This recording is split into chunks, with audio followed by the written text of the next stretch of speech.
Welcome to my channel. मेरा नाम है मृदुला और आज हम डिस्कस करने वाले हैं जनरल एनेस्थेटिक्स के बारे में। जनरल एनेस्थेटिक में बेसिकली हम इन्हेलेशन एनेस्थेटिक देखेंगे और उनके ड्रग्स के बारे में देखेंगे। जनरल एनेस्थेटिक क्या होता है? तो जनरल एनेस्थेटिक वो ग्रुप ऑफ ड्रग्स को कहा जाता है जो कि ह्यूमन बींग में अनकॉन्शियसनेस कॉज करते हैं। ये बेसिकली यूज़ किए जाते हैं जब कोई सर्जिकल प्रोसीजर परफॉर्म करना है या लेबर की कंडीशन हो या ट्रॉमा की कंडीशन हो, तो पेशेंट के ट्रीटमेंट के लिए जो है उसको अनकॉन्शियस किया जाता है, यानी कि उसे किसी तरह का कोई सेंसेशन ना रहे। जनरल तो बेसिकली अगर जनरल एनेस्थेटिक दिया जा रहा है किसी पेशेंट को, तो उसकी जो कंडीशन होती है वो जनरल एनेस्थेसिया हो जाती है। तो वो जो जनरल एनेस्थेसिया है, एक तरह से अगर उसको हम कैरेक्टराइज करें तो हम कह सकते हैं कि जो पर्सन है वो कॉन्शियस हो गया है, यानी उसको होश नहीं है। दूसरा जो है वो एनाल्जेसिया स्टेट हो जाती है उस पर्सन में, यानी कि वो किसी तरह का पेन फील नहीं कर पाता। एमनेशिया की कंडीशन होती है जिसमें कि वो मेमोरी उसकी धीरे धीरे लॉस होने लगती है। और जितने भी स्केलेटन मसल्स बेसिकली क्या करते हैं, मूवमेंट में हेल्प करते हैं। तो स्केलेटन मसल का रिलैक्सेशन हो जाता है, यानी वो पर्सन अपने जिस भी पोर्शन में उसे या नॉर्मली जो जनरल एनेस्थीसिया दिया गया है तो वहाँ वो किसी तरह का मूवमेंट प्रोड्यूस नहीं कर पाता है। और लॉस ऑफ रिफ्लेक्सेस, यानी कि जो है वो उसे किसी तरह का कोई सेंसेशन नहीं है, तो किसी तरह की वो मोटर एक्टिविटी परफॉर्म नहीं कर पाता। उसकी ब्रेन जो है वो किसी तरह का कोई भी रिएक्शन प्रोड्यूस नहीं करती है। अब जब भी किसी पर्सन को एनेस्थेसिया दिया जाता है तो बेसिकली धीरे धीरे उसमें सिम्टम्स डेवलप करते हैं। तो इसको हम 4 स्टेजेस में डिफाइन कर सकते हैं। पहला जो स्टेज है वो है एनाल्जेसिया, यानी जो पेशेंट है वो धीरे धीरे उसको जो पेन अगर हो रहा है तो वो पेन का सेंसेशन लूज होने लगता है, मतलब उसे धीरे धीरे कम फील होने लगता है। साथ ही उसे मेमोरी लॉस की कंडीशन भी डेवलप होने लगती है। जितना भी वो होश है वो इम्पेयर होने लगता है, मतलब उसका धीरे धीरे होश खोने लगता है, लेकिन वो कम्प्लीटली लॉस नहीं होता है।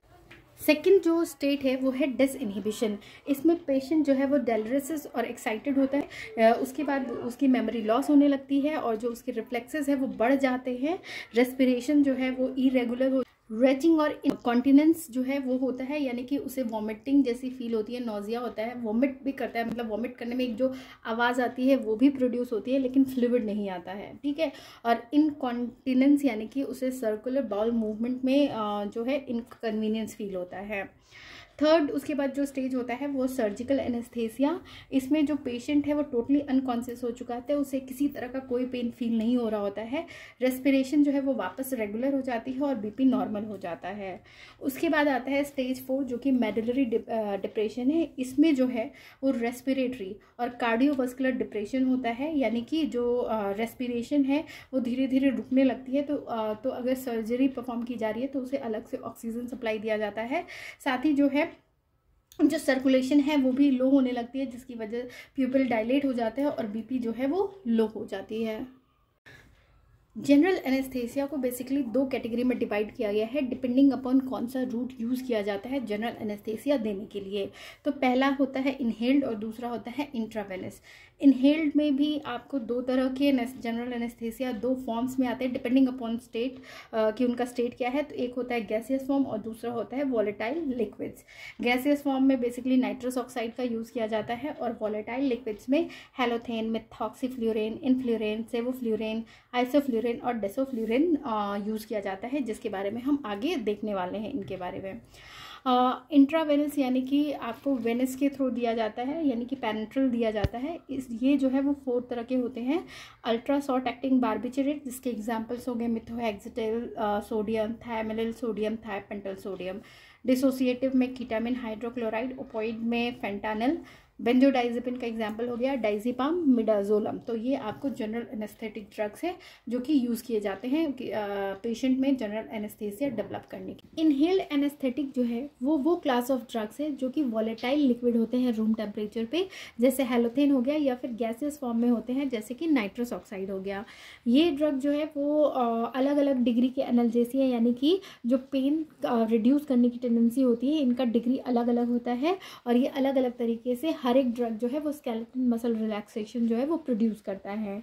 ये ड्रग्स बेसिकली क्या होता है, डायरेक्टली लंग्स में जाते हैं क्योंकि इन्हें हम इनहेल कर रहे होते हैं, और वहाँ से फिर एल्वियोलर स्पेस में जो है लंग्स के जाते हैं, वहाँ से फिर वो ब्लड में जाते हैं और फाइनली जो है वो ब्रेन में जाते हैं। लेकिन यहाँ पे ये ब्लड ब्रेन बैरियर को क्रॉस नहीं करते हैं। तो इस इन्हेलेशन एनेस्थेटिक में हम सबसे पहले हैलोथिन के बारे में देखने वाले हैं। हैलोथिन का जो बेसिक स्ट्रक्चर है वो होता है carbon carbon, fluorine fluorine fluorine, इसमें 3 फ्लोरीन्स होते हैं, एक क्लोरीन होता है, एक ब्रोमीन होता है, ठीक है। IUPAC नेम की बात करें तो इसका IUPAC नेम जो है वो 2,2 डाइक्लोरो 1,1 डाइफ्लोरो इथाइल मिथाइल ईथर होता है, ठीक। हैलोथिन जो है वो एक clear colourless heavy non flammable liquid होता है जो कि वाटर में स्लाइटली सॉल्युबल होता है, इथेनॉल में मिसेबल होता है और ट्राइक्लोरोएथिलीन के साथ भी ये मिसेबल होता है, ठीक है, मिक्स हो जाता है। ये जो है काफ़ी डीप एनेस्थेसिया प्रोड्यूस करता है बिना हाइपोक्सिया कॉज किया, हाइपोक्सिया इन सेंस की ऑक्सीजन लेवल को रिड्यूस किए हुए।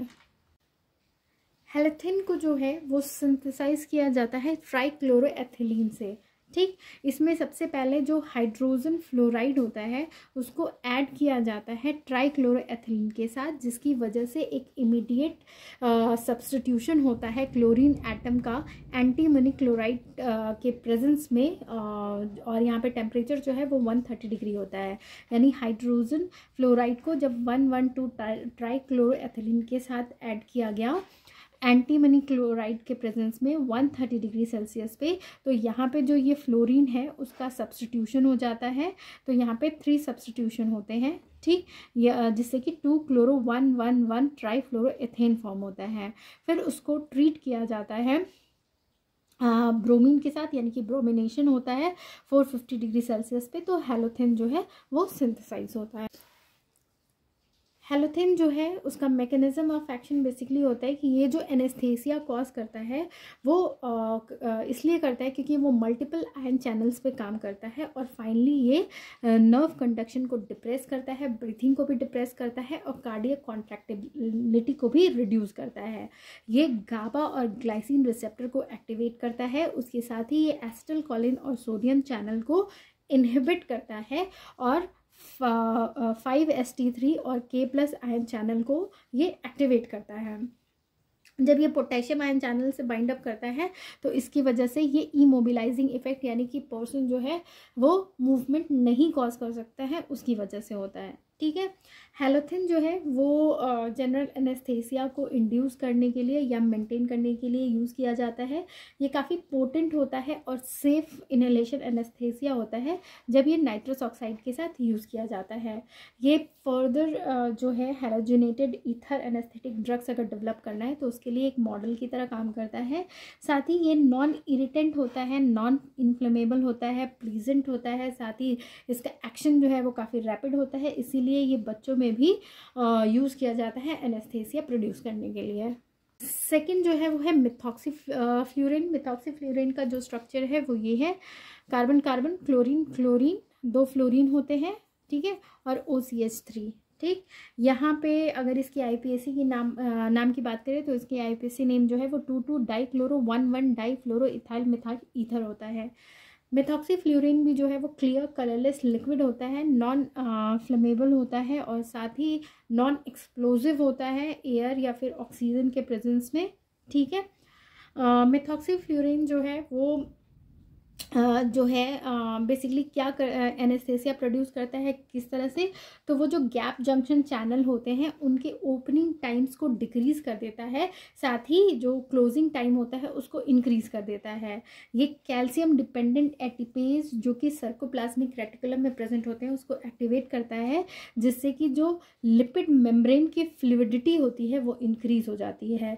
इसके साथ ही ये डी सब यूनिट्स जो होते हैं ATP सिंथेज के और NAD डिहाइड्रोजनेज के, उसके साथ भी बाइंड अप करता है, तो अलग अलग रिसेप्टर्स के साथ बाइंड करता है जिससे कि ये एनेस्थेसिया प्रोड्यूस करता है। यानी कि ये गाबा रिसेप्टर के साथ बाइंड करता है, साथ ही कैल्शियम एक्टिवेटेड पोटेशियम चैनल के साथ बाइंड अप करता है, ग्लूटामेट रिसेप्टर और ग्लाइसिन रिसेप्टर के साथ भी बाइंड करता है। जो मिथॉक्सीफ्लोरिन है ये लाइट एनेस्थीसिया कॉज करता है, और लेकिन जो पेन है उसको काफ़ी डीपली ये इनहिबिट कर देता है, यानी कि पर्सन को पेन फील नहीं होता है, मसल्स रिलैक्स हो जाते हैं, और साथ ही इसकी वजह से ये सर्जिकल ऑपरेशंस के लिए काफ़ी बेस्ट चॉइस होती है। ये लेबर में भी पेन को रिड्यूस करने के लिए यूज़ किए जाते हैं, और साथ ही एक्यूट ट्रॉमा में भी जो इनिशियल पेन का मैनेजमेंट होता है उसके लिए यूज़ किए जाते हैं। नेक्स्ट है इन्फ्लुरेन। इन्फ्लुरेन का ये स्ट्रक्चर है, ठीक है। IUPAC नेम इसका होता है 2-chloro-1,1,2 ट्राईफ्लोरोइथाइल डाईफ्लोरोमिथाइल ईथर, ठीक है। इन्फ्लुरेन जो है वो भी क्लियर कलरलेस वोलेटाइल लिक्विड होता है। इसका जो है वो प्लीजेंट हाइड्रोकार्बन जैसी स्मेल होती है। ये वाटर में सॉल्युबल होता है, साथ ही ऑर्गेनिक सॉल्वेंट में मिसिबल होता है। ये केमिकली काफ़ी स्टेबल होता है। मैकेनिज़्म की अगर हम बात करें इन्फ्लुरेन की, तो एग्जैक्ट मैकेनिज़्म इसकी अभी तक स्टैब्लिश नहीं की गई है, लेकिन ये कंसिडर किया जाता है कि फ्लोरीन जो है वो गाबा और ग्लाइसिन रिसेप्टर्स के साथ बाइंड करती है, जिसकी वजह से वो वेंट्रल न्यूरल हॉर्न में डिप्रेशन कॉज करती है। जो 30% CNS डिप्रेशन इफेक्ट है वो गाबा बाइंडिंग की वजह से होता है, और 20% CNS डिप्रेशन इफेक्ट जो होता है वो ग्लाइसिन रिसेप्टर से बाइंड करने की वजह से होता है, ठीक है। सीवियस कार्डियोवास्कुलर सिस्टम के डिप्रेशन इफेक्ट जो है वो इन्फ्लुरेन जो है जब कैल्शियम चैनल के साथ बाइंड अप करता है उसकी वजह से होता है, ठीक है। यूज़ की बात करें तो ये जो है 1970s और 1980 में यूज़ होता था इनहेलेशन एनेस्थीसिया के फॉर्म में, लेकिन अब इसका यूज़ नहीं होता है। नेक्स्ट है सेवोफ्लुरेन। सेवोफ्लुरेन का ये स्ट्रक्चर है। इसका जो IUPAC नेम है वो है 1,1,1,3,3,3 हेक्साफ्लोरो-2 फ्लोरोमिथॉक्सीप्रोपेन, ठीक है। सेवोफ्लोरिन जो है वो वॉलेटाइल होता है नेचर में, और इसका जो एक्शन होता है वो काफ़ी फास्ट होता है, साथ ही इसका एक्शन ख़त्म भी बहुत फास्ट होता है, ठीक है। ये नॉन पंजेंट होता है ऑर्डर में, नॉन इन्फ्लेमेबल होता है, और हाईली फ्लोरिनेटेड ईथर होता है। इसकी जो मैकेनिज्म ऑफ एक्शन है वो भी क्लियर नहीं है, लेकिन बाकी जो हेलोजिनेटेड इनहेलेशन एनेस्थेटिक है उन्हीं की तरह इसका भी एक्शन होता है।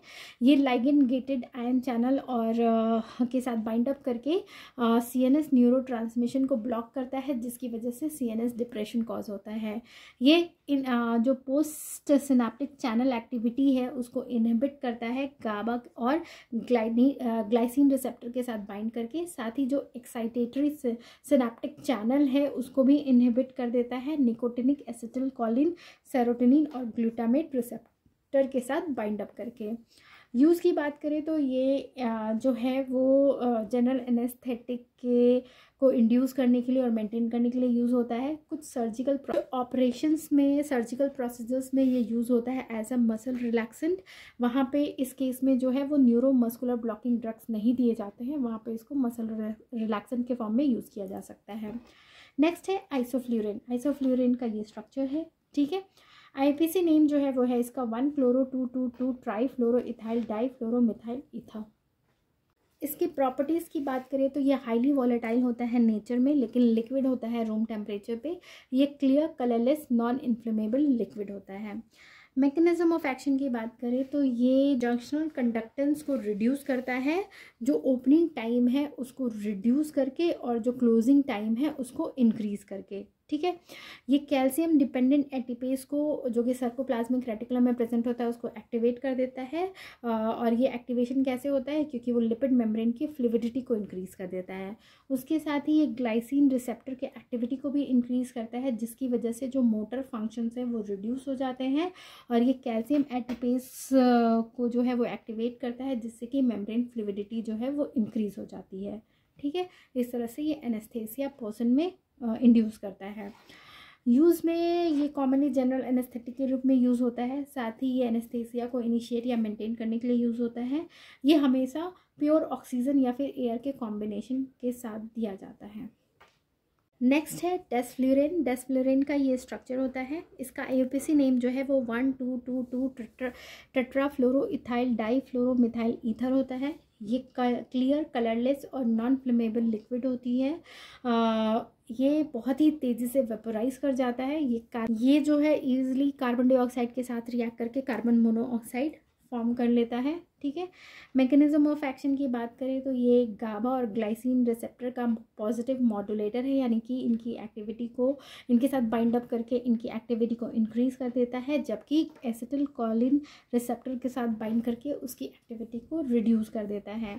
ये CNS डिप्रेशन कॉज करता है, साथ ही जो परसेप्शन होता है पेन का, यानी जो पेन की फीलिंग होती है उसको रिड्यूस करता है अनकॉन्शियसनेस प्रोड्यूस करके।